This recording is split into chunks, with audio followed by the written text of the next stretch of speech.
Bienvenue dans ce nouveau Boost Espoir. C'est parti pour une bonne demi-heure que nous allons passer ensemble à partager des expériences, des pépites, des messages inspirants pour booster notre foi et t'accompagner sur ton chemin. Je m'appelle Marilyn et aujourd'hui, je suis accompagnée d'une équipe de choc, Marina et Carla. Bonjour. Salut Marilyn.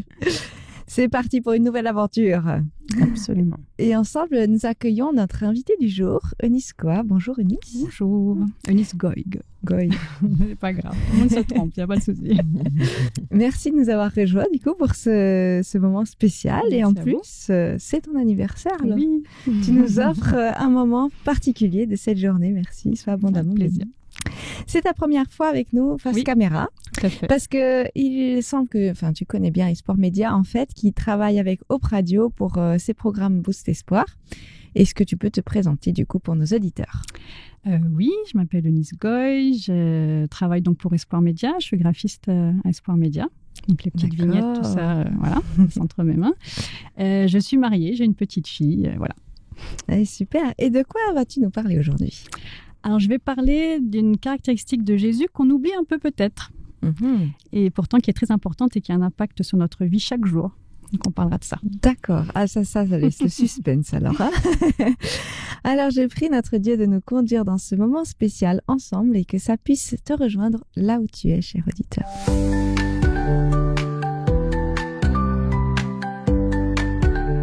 Comme chaque semaine, nous te proposons un clin d'œil. Cette petite attention, réflexion qui nous a interpellés dans la semaine sur le thème du jour ou en lien avec notre vie de foi. Marina, c'est toi qui es partie faire l'exploration du thème aujourd'hui. Bah ouais, c'est parti. Alors Eunice, tu as intitulé ton message « Veux-tu voir des miracles ?» Alors, question rhétorique à laquelle je réponds « Oui, madame ». Fin de la chronique. Merci, au revoir, monsieur. À la semaine prochaine. On pourrait s'arrêter comme ça, hein. Bon, les miracles. Alors, j'essaie de réfléchir. Oui, ces choses extraordinaires que Jésus a faites dans la vie de ceux qu'il a côtoyés. Des guérisons, des délivrances, des conversions et j'en passe. Alors oui, moi je veux bien les voir, malgré tout. Mais pourquoi Eunice me pose cette question? Serait-ce que je ne vois pas de miracle dans ma vie? Ce serait presque vexant, non? Creusons davantage. Et pourquoi donc? Est-ce que ces miracles sont absents de mon quotidien ou est-ce qu'ils existent mais je ne les vois pas?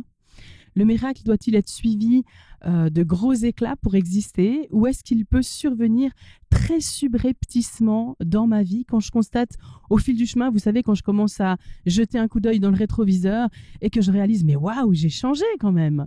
Waouh! Toutes ces questions m'ont conduite à un doute, mais le miracle. Est-ce qu'on peut reprendre la définition finalement? Miracle, fait extraordinaire, où l'on croit reconnaître une intervention divine. Ça, c'est le Robert que je remercie pour cette définition. Alors, le miracle, si je réfléchis un tout petit peu dans le parcours de ma vie, il était bien là. Il était bien là lorsqu'à 14 ans, j'étais fumeuse régulière, je donne ma vie à Jésus et je suis chargée du poids de cette addiction avec laquelle j'arrive pas à me défaire et je reçois le baptême. Et en sortant de l'eau, je vais découvrir que je n'aurai plus jamais besoin d'une cigarette. Ça, c'est un miracle. Le miracle est là lorsque cet été, on perd mon fils pendant 20 minutes dans les rues de Bayonne, bien chargé quand même, mais que mon fils, lui, ne s'est absolument pas senti perdu. Merci Seigneur de l'avoir épargné de la peur, de l'anxiété. Le miracle, c'est aussi quelques souvenirs de radio où les enregistrements s'enchaînent, mais voilà, on réalise, oups, il y a un souci technique et qu'on a probablement tout perdu. Je pense que vous vous souvenez de certaines de ces histoires. Ici, le miracle tient pour moi peut-être bien plus de la résilience de l'équipe que du matériel, parce que quand même, bien que fatigué, on est prêt et on est d'accord de reprendre encore 2 heures de réenregistrement. Mais Dieu nous offre encore le double miracle, c'est que finalement, les fichiers sont récupérables. Ouf, on peut continuer plus sereinement nos enregistrements. Et puis le miracle, c'est quand parfois, dans le désert de ma vie, dans le silence de ma détresse, je ressens juste la présence de Dieu qui me dit « Hey, je suis là ». Et sur le chemin, petit à petit, il me fait des petits signes. Je suis encore là, je suis ici. Et ça donne du sens à ma vie. Ça rend mon Dieu encore plus vivant. Alors des miracles, moi je vais encore en voir aujourd'hui, mais demain aussi. Et toi, cher auditeur, est-ce que tu es prêt et est-ce que tu veux voir des miracles ?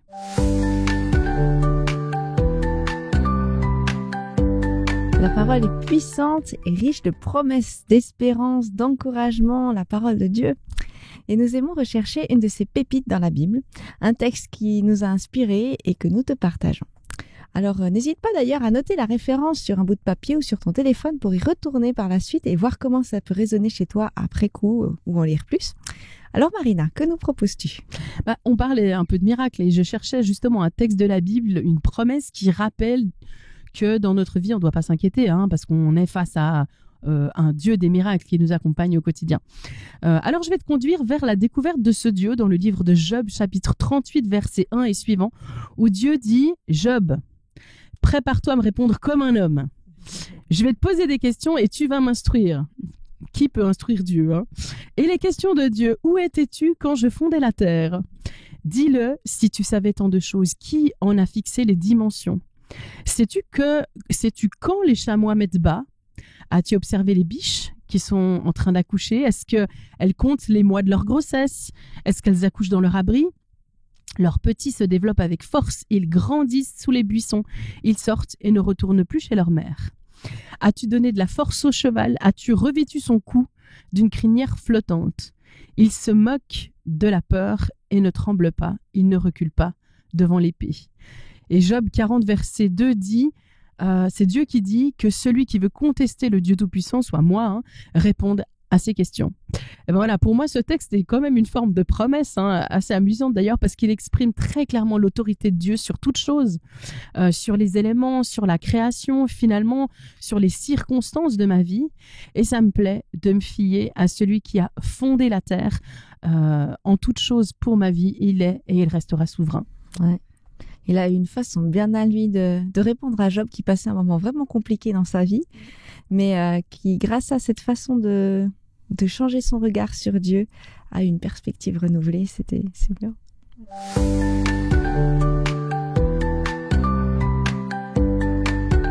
Alors, est-ce que tu aimes les récits, les histoires vraies ? Oui, vous aimez ? Oui. Bon, alors c'est le bon moment.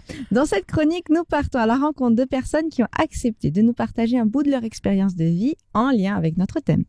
Alors merci à ceux d'ailleurs qui acceptent de partager ces moments particuliers et nous faisons de riches rencontres grâce à cette chronique. Qui accueillons-nous aujourd'hui ? Eh bien, écoutons. Je viens ici partager avec vous une partie de ma vie, de mon histoire, un vécu qui m'a profondément marqué et j'espère que ça aura aussi un impact sur la vôtre.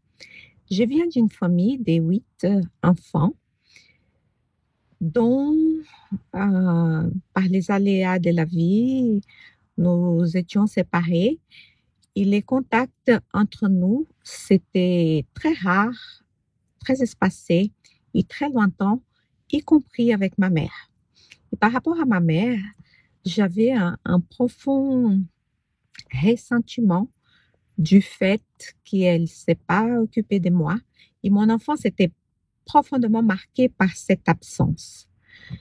Et alors, à l'âge de 15 ans, j'ai eu le bonheur de rencontrer le Christ. Et cela a complètement changé ma vie, qui était marquée par la tristesse et par la désespérance, et des rayons de joie et d'espoir s'y sont ouverts devant mes horizons. Et le temps passant, je voyais ma mère de temps en temps, mais chaque fois que je la rencontrais, cette amertume, ces sentiments d'amertume étaient toujours présents. Et jusqu'au jour où je me suis dit que j'avais besoin de pardonner ma mère. Et je pense que c'est le Seigneur qui a fait ce travail à moi, ce qui a changé complètement notre relation. Et à un moment donné, à savoir que ma mère vivait au Brésil et moi à Genève, j'ai appris que ma mère était atteinte d'un cancer assez virulent. Et cette maladie a fait qu'elle a dû être hospitalisée assez rapidement. D'ailleurs, elle a resté à l'hôpital. Et pendant sa courte période d'hospitalisation, j'ai eu le profond sentiment que je devais trouver un moyen de lui envoyer quelqu'un pour lui faire un appel. Et alors, je me suis mise à la recherche dans la région où elle vivait, au Brésil, de quelqu'un qui soit disponible pour cela. Et j'ai pu trouver cette personne, c'était un homme d'affaires. Et au téléphone, je lui ai expliqué brièvement la situation. Il s'est disposé à aller la voir. Il m'a dit, j'irai demain. Et rapidement, je lui ai dit, non, vous irez aujourd'hui. C'est quelque chose de plus fort que moi. J'ai pas l'habitude de faire ce genre d'injonction. Mais là, c'est parti comme ça et il a fait.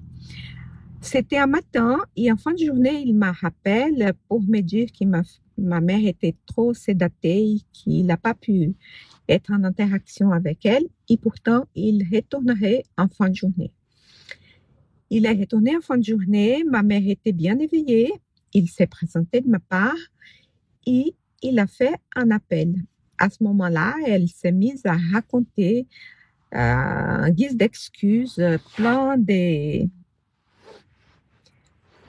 d'événements de sa vie parsemés dans ses cheminements de péché. Et lui, il a stoppé en disant, le Seigneur vous a déjà pardonné. Tous ses vécus, il a jeté au fond de la mer, il ne s'en souvient plus. Et maintenant, je suis là pour vous proposer que vous l'acceptez parce que c'est ce qu'il vous offre. Maintenant, aujourd'hui, la vie éternelle en Jésus. Et à ce moment-là, elle est tombée dans ses bras en pleurant et elle a rendu sa vie en Christ. Et ce qui est merveilleux, c'est que ces jours même, quelques heures plus tard, elle a rendu son âme à Dieu. Elle a pu reposer de ses souffrances et en ayant rendu sa vie à Dieu, au Christ, son Sauveur et notre Sauveur. Et cela m'a apporté beaucoup de sérénité dans le cœur parce que pendant 40 ans, j'avais prié le Seigneur de toucher le cœur de ma mère et il l'a fait. Donc, je vous invite à en faire de même. Déposez entre les mains du Seigneur vos rêves, vos défis, vos espoirs et vos désespoirs. Et selon sa volonté, il va vous répondre à son temps et selon sa volonté. Voici mon histoire.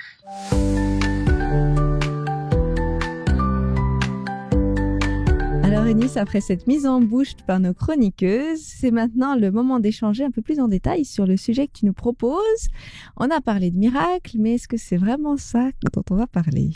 Alors, on va parler de miracles, mais on va parler de ce qui se passe avant le miracle, quand Dieu agit, comment il agit et comment nous, on peut en fait participer au miracle.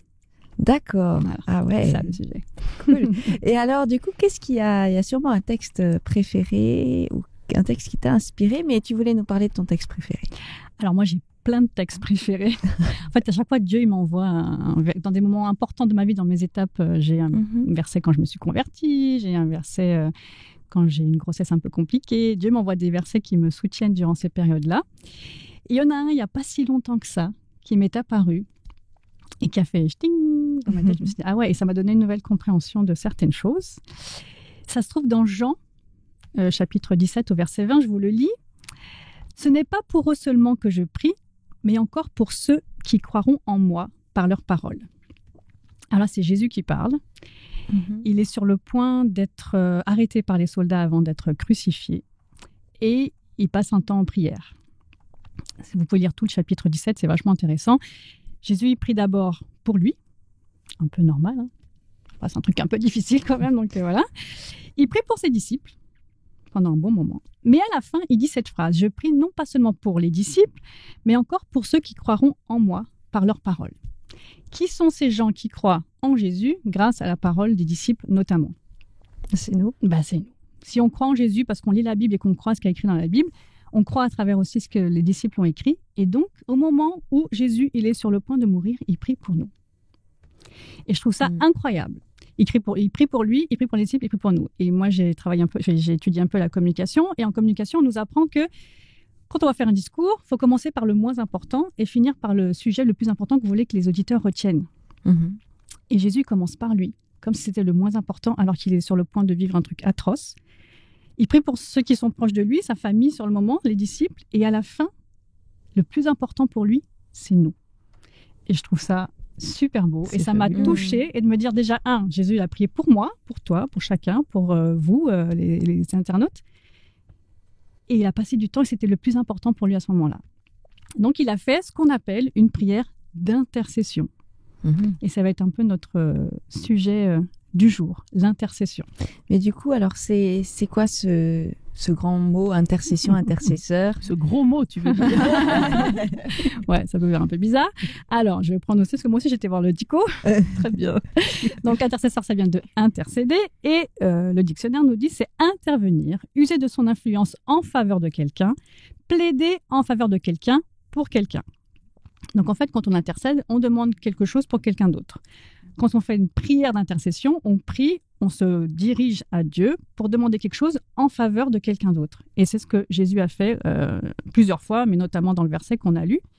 Donc, je me suis dit, si Jésus, c'est mon modèle et que je crois en lui, eh ben, je vais essayer de faire comme lui. Et donc, je pense que c'est ce que Jésus aimerait qu'on fasse aussi, qu'on puisse intercéder pour les autres. Alors, intercéder, des fois, on peut se dire « Ah ouais, mais moi, déjà, j'ai vachement de mal à prier pour moi-même, alors prier pour les autres, merci. » Et bien, quand on intercède pour quelqu'un d'autre, on va voir que justement, on va vivre des miracles. On va participer aux miracles. On peut voir des choses miraculeuses qui se passent dans la vie des autres et ça va fortifier notre propre foi. Donc, des fois, on est un peu...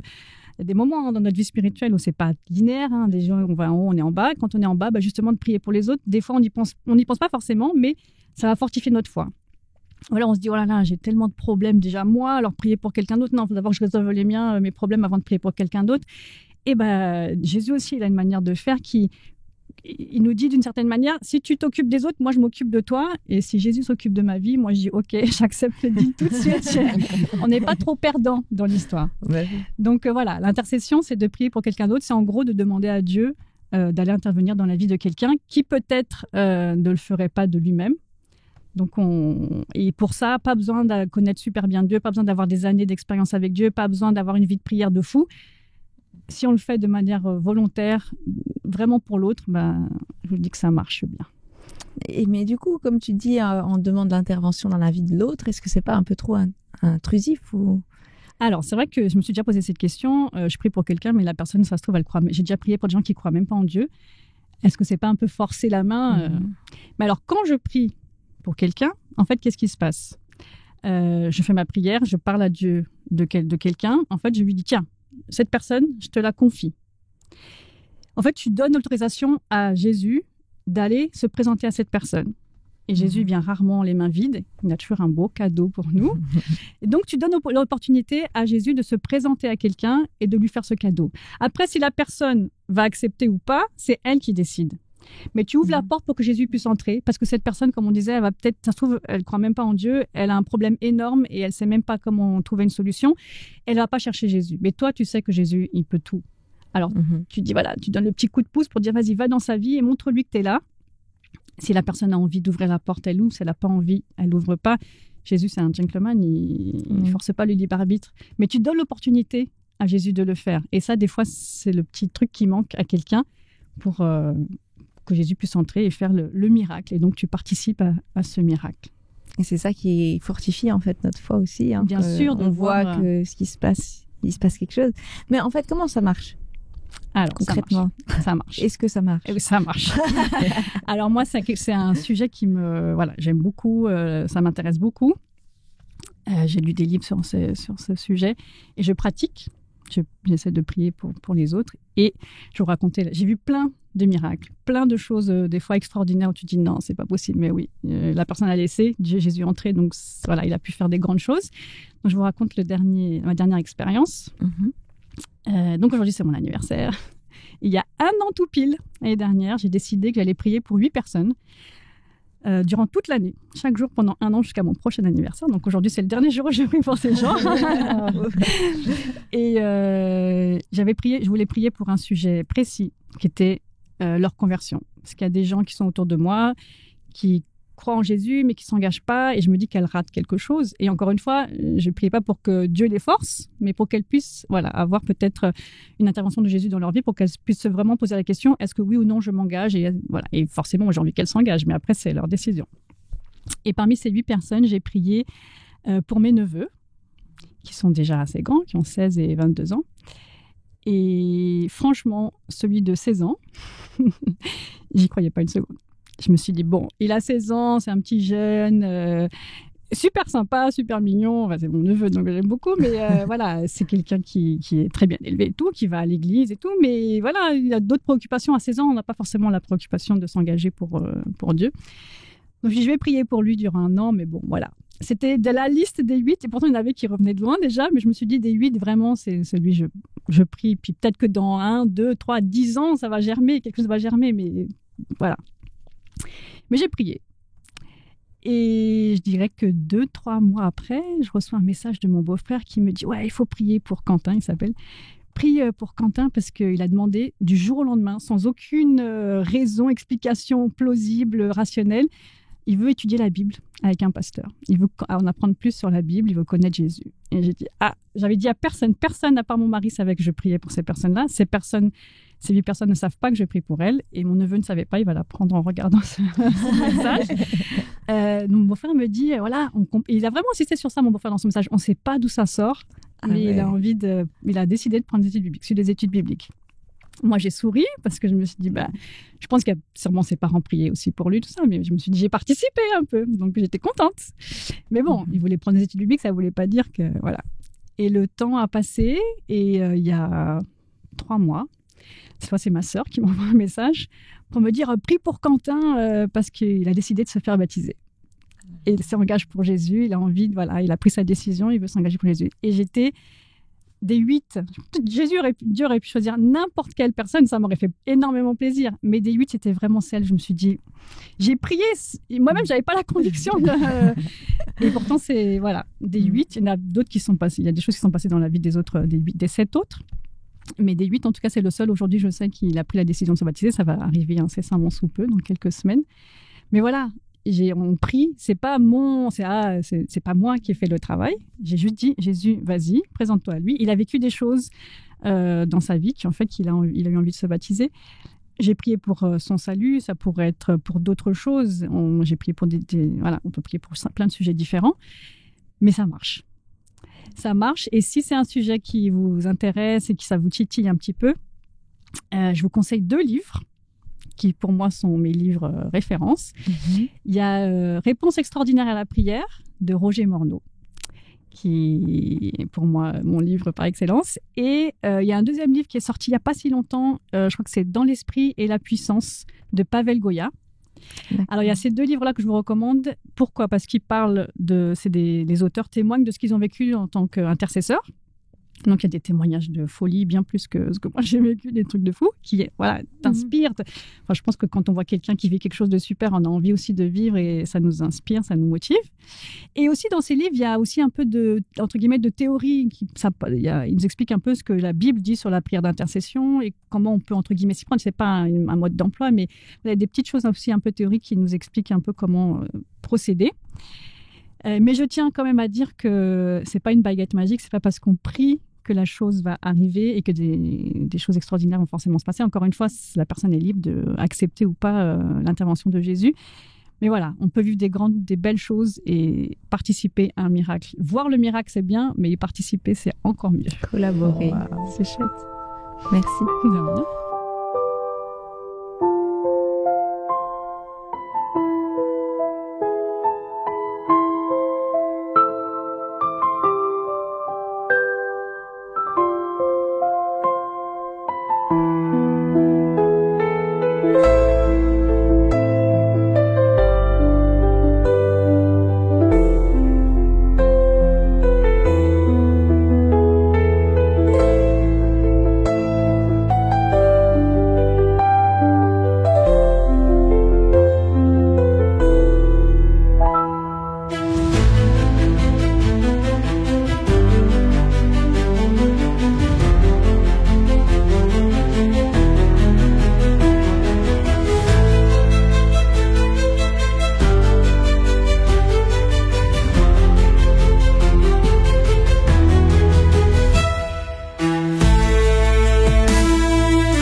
pour ce partage inspirant sur la prière pour les autres, la prière d'intercession qui ouvre la porte à des réponses peut-être inattendues ou nouvelles autour de nous ou pour toi, auditeur.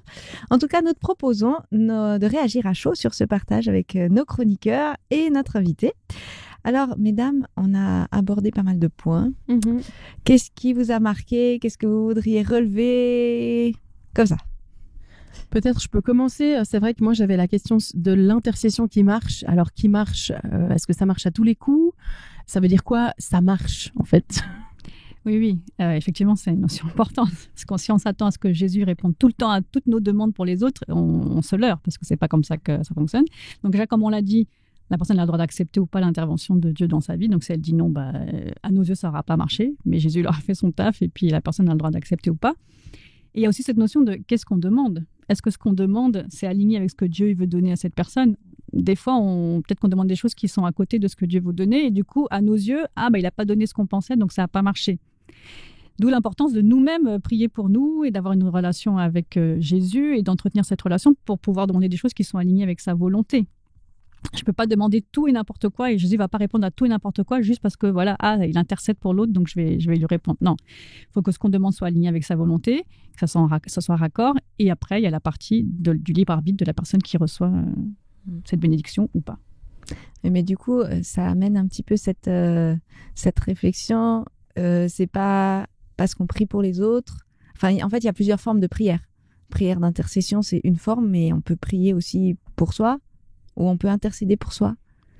Alors, c'est intéressant. Je ne sais pas si j'aurais dit intercéder pour moi, parce que l'intercession, dans la définition, c'est demander pour quelqu'un. Quand je prie pour moi, quand je demande plus à Dieu, je parle directement avec lui. Donc voilà, c'est un échange et je le prie pour moi. Mais oui, il y a différentes prières, tout à fait. Et je pense que quand je prie pour moi et quand je prie pour quelqu'un d'autre, c'est des choses qui sont différentes. La prière d'intercession, c'est vraiment prier pour quelqu'un d'autre, demander quelque chose qui n'est pas pour moi, où j'ai pas forcément un intérêt pour moi. Quand Jésus, il prie tous les jours pour nous, son intérêt, c'est qu'on soit heureux et qu'on soit bien. Et c'est pareil quand on prie pour quelqu'un. J'ai envie que Jésus lui fasse du bien pour qu'il soit bien dans sa vie. Mon neveu, il a envie de se faire baptiser, mais s'il se faisait pas baptiser, au fond, dans ma vie perso de tous les jours, ça m'affecte pas directement. On prie pour les autres, pour leur bien, de manière désintéressée. Est-ce que oui, c'est intéressant, mais c'est aussi une chouette approche de ne pas oublier peut-être que des fois on a envie de prier pour arranger le monde autour de nous et c'était pas forcément le rôle de cette prière en tout cas. Ah oui, c'est pour le bien de l'autre, c'est oui, c'est vrai que j'ai prié pour lui comme ça, je vais avoir un intérêt derrière. Je suis pas sûre que ça soit vraiment l'esprit avec lequel je veux compris. Est-ce qu'il faut un certain niveau de relation avec Dieu pour pouvoir faire de l'intercession? Ou est-ce que quelqu'un qui a envie de prier pour l'autre, pour un besoin particulier, il peut le faire? Je pense que oui, Jésus, il n'a pas de prérequis avec les humains. Il accepte tout le monde, c'est un peu comme chez McDo, viens comme tu es, c'est bon, il te reçoit. Donc oui, non, il n'y a pas besoin, c'est ce que je disais, il n'y a pas besoin d'avoir des années d'église ou de relation avec Dieu ou de lecture de la Bible tous les jours pour être sûr que Dieu va te répondre et t'entendre. Non, ça absolument pas, c'est pas du tout le style de Jésus. Et est-ce qu'il y a un code particulier, une manière de s'adresser à Dieu? Est-ce qu'on peut avoir juste là un exemple de comment on prie, par exemple, de l'intercession? Qu'est-ce qu'on dit à Dieu? Alors, il y a la Bible qui dit que Jésus il comprend même les soupirs. Donc, tu vois quelqu'un qui souffre dans la rue, tu as un soupir tu dis j'aimerais bien qu'il l'aider ou que Jésus intervienne. Jésus il comprend et même ça peut être une prière. Après, je ne crois pas qu'il y ait de méthode particulière, mais c'est pour ça que je recommande, parce que c'est un sujet quand même qui est assez vaste. Les 2 livres parlent très très bien de ça, mais non, voilà, tu vois quelqu'un... J'ai déjà prié pour des gens qui passent dans la rue, je vois qu'elle a un visage triste, je prie, je ne sais même pas si Dieu va répondre ou pas. J'ai une prière d'une phrase. Tiens, je te prie pour cette personne, je pense qu'elle a besoin de quelque chose, fais-lui du bien. Voilà. Et justement, j'aimerais, juste parce que j'ai lu le livre que tu parles de Roger Morneau, et en fait, il raconte dans son livre qu'un jour, il était dans sa voiture et il regarde à côté, il voit un couple qui se bagarre dans la voiture. Et puis, il voit juste des gestes et tout. Et puis, dans sa voiture, il prie, il dit, Seigneur, sois avec eux, calme la tempête et tout. Et puis, tout d'un coup, il regarde à nouveau à côté et il voit qu'ils sont plus paisibles, ils parlent. Donc, ça m'a fait écho. Et puis, c'est comme ça un peu quand on parle de comment prier pour les autres. En fait, voilà, tu regardes une situation et tu peux juste intervenir à travers de ta prière, ta pensée. Oui, et des fois, comme tu dis, ça va peut-être que Dieu va pas répondre comme nous on le voulait. Peut-être qu'il va y répondre, mais que dans quelques temps. Et voilà, si tu l'auras pas vu de tes yeux, mais il va répondre quand même. Et des fois, il répond de manière instantanée, comme là. Donc voilà, il y a de tout, il n'y a pas de règles. Mais il intervient toujours. Et au final, c'est un chemin, on apprend en route. Comme ça, peut-être aussi. Ah oui, Je pense. En tout cas, c'est un sujet sur lequel je pense qu'on peut parler, réfléchir un bon moment encore. Et puis, voilà, avec ce qu'on comprend maintenant, ce que les autres expérimentent et vivent, ça peut interpeller. Et est-ce que tout ça résonne chez toi aussi, cher auditeur? Et du coup, nous voudrions te proposer, auditeur, de compris avec toi et pour toi. Merci, Anis. Tendre Père qui est dans le ciel, merci d'avoir instauré ce moyen de communication avec toi qu'est la prière. Merci encore plus parce que Jésus, il intercède pour nous. Tous les jours, il te parle de nous pour que tu nous fasses du bien, pour que tu nous bénisses, pour que tu nous aides à avancer sur cette terre qui n'est pas toujours une vie toujours très facile. Et nous voulons suivre l'exemple de Jésus et prier les uns pour les autres. Il y a quelqu'un qui a dit que le meilleur moyen d'aimer quelqu'un, c'est de prier pour lui. Parce que ça veut dire qu'on lui veut du bien. Et ce matin, je voudrais te prier pour tous ceux qui écoutent ce message maintenant. On a tous des choses difficiles à porter, des tristesses, des défis, des attentes, des rêves. Et je veux te les confier ce matin, Jésus. Je voudrais que tu regardes chaque personne qui est là, que tu connais déjà, que tu aimes déjà. Mais je voudrais apporter ma petite pierre à l'édifice et te demander d'intervenir dans leur vie, leur apporter ce dont ils ont besoin et peut-être qu'ils ne savent même pas dont ils ont besoin. Que tu les aides dans leurs défis et qu'ils puissent sentir que oui, il y a un Dieu qui les aime, qui est là et qui ne les laisse pas tout seuls. Et qu'ils puissent voir tes miracles dans leur vie, qu'ils puissent t'accepter,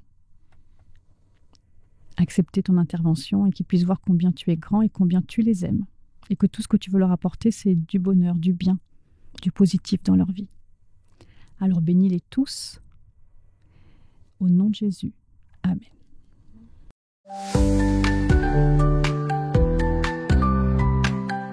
Nous aimons bien développer les thèmes proposés par nos invités sous toutes les coutures, ou presque. Bon, alors, comment pas trop diversifier non plus, voilà la chronique surprise. Alors, on aborde du coup le thème sous un autre angle, que ce soit par les arts, la littérature. Carla, tu nous as préparé aujourd'hui une chronique de comparaison imagée pour reprendre ce thème. Exactement. Quand j'ai vu qu'on parlait de prière, d'intersection et tout, je pense à Jésus qui est en train d'intercéder pour nous. Et puis, tout d'un coup, j'ai dit, Jésus est la lumière du monde, c'est dit dans la Bible. Et puis, du coup, je vais plutôt vous parler d'une curiosité. Imaginez-vous une pièce complètement plongée dans l'obscurité totale. Une simple flamme peut suffire pour illuminer tout l'espace. La lumière, même infime, a toujours le pouvoir de chasser les ténèbres. Mais saviez-vous que dans notre vie spirituelle, cette lumière, elle peut être plutôt activée par un acte puissant, l'intersection. Oui, c'est ce qu'elle vient de parler. C'est comme si, au travers de la prière, on chassait toutes les ténèbres. Et aujourd'hui, nous découvrons comment Jésus, la lumière du monde, est au cœur de ce dialogue lumineux avec Dieu. La lumière agit de manière fascinante lorsqu'elle traverse des différents milieux. Parce qu'en physique, en chimie, tout ça, on parle, je suis toujours impressionnée quand on parle du temps de la lumière, le temps que la lumière, la vitesse de la lumière. Et ça, c'est incroyable. On peut pas expliquer tout ça. Et lorsqu'un rayon lumineux croise un autre faisceau ou traverse un obstacle, il peut produire des effets comme des arcs-en-ciel. C'est un peu chimique là, ce que je vous parle. L'intensité, elle est amplifiée. Et cette intercession, c'est la même chose. Comme j'ai parlé quand on a vu tout à l'heure sur comment la prière elle agit dans la vie des autres, quand on prie, c'est comme si tout d'un coup, instantanément, au pas, mais il y a quelque chose qui peut se passer. Elle est comme un faisceau lumineux qui relie le ciel et la terre, traversant les ténèbres pour apporter la clarté et la paix. En Hébreux 7, 25, nous dit que Jésus vit toujours pour intercéder en notre faveur. Et il est la lumière qui se tient entre Dieu et nous. Il apporte nos prières, nos peines, nos joies devant le trône divin. Et ça, je trouve que c'est impressionnant de savoir que on peut compter toujours avec Jésus qui est là avec nous pour intercéder, il met dans les mains de Dieu toutes nos peines, toutes nos difficultés. Et c'est ça quand on intercède pour les autres, on agit dans la même façon. L'intercession est un acte puissant. Et quand nous prions pour quelqu'un, nous devenons comme des miroirs qui reflètent la lumière de Jésus envers nous. C'est joli, cette image. En priant pour les malades, les perdus, les blessés, nous nous tenons à cette intersection entre le ciel et la terre. Donc, imaginez-vous le ciel et la terre, et nous, on est là, entre le milieu, on reflète cette image. En Matthieu 5, 14, nous appelle la lumière du monde. Et notre rôle en tant qu'intercesseur est d'apporter cette lumière dans nos vies, vers les obscurités, dans les épreuves. Donc, chaque fois qu'on rencontre, des fois, c'est pas que les gens, elle est en train de passer une épreuve. Comme tu as dit, tu priais pour 8 personnes et des fois, c'est pas juste parce que la personne, elle traverse un moment difficile. C'est aussi, c'est une manière d'aider cette personne à avancer, peut-être qu'un objectif de scolarité, soutenir. C'est toute chose. Et l'intersection n'est pas seulement une prière, c'est un acte de foi qui éclaire les ténèbres, qui change les vies. Et en Jésus, nous avons cette lumière parfaite, un intercesseur fidèle qui ne cesse de plaider pour nous. Aujourd'hui, à qui pourriez-vous offrir cette lumière par vos prières, par vos intercessions? Et dans vos propres moments de doute, rappelez-vous que Jésus, la lumière du monde, intercède déjà pour vous. C'est beau. On a un intercesseur déjà de base. Merci pour cette illustration.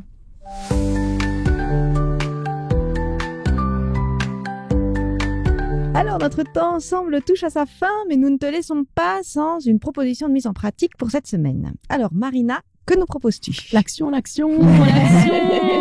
Bon, alors on a parlé d'intercession et moi j'aimerais te mettre en action pour expérimenter quelque chose de tout nouveau à partir de la semaine qui arrive, à partir de maintenant en fait finalement.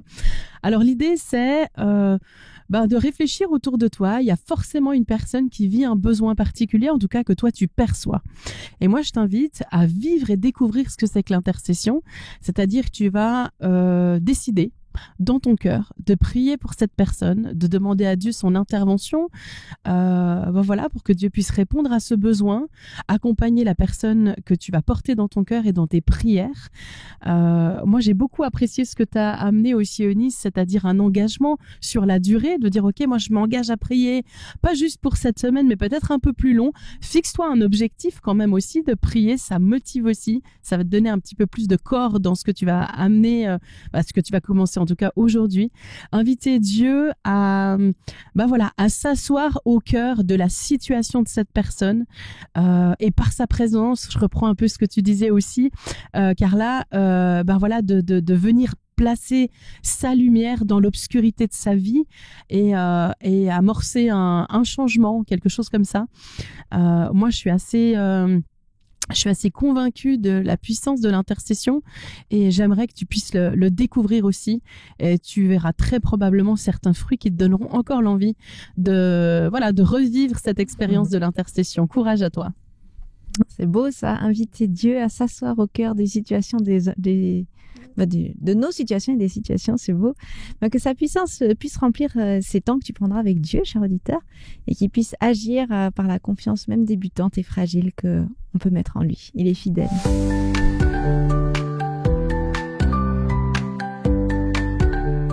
Et voilà, ce boost espoir est terminé, mais non. Non, il n'est pas terminé parce qu'il se poursuit chez toi. Si tu souhaites continuer à réfléchir sur ces points, relire les textes que nous t'avons proposés, peut-être même chercher les livres. Ouais. Je redonne juste les titres parce que ils sont très intéressants. C'est Réponse extraordinaire à la prière de Roger Morneau et Dans l'esprit et la puissance de Pavel Goya. Si ça t'intéresse. Alors voilà comment tu peux continuer. Tu peux aussi continuer en partageant autour de toi ces émissions et tes commentaires éventuellement sur YouTube si tu veux aller sur la chaîne Espoir Média. Merci les chroniqueuses de ce travail de recherche et votre inspiration. Merci à toi Marilyn aussi. Avec plaisir. Merci Eunice pour ce moment partagé avec nous, cette réflexion et encore joyeux anniversaire.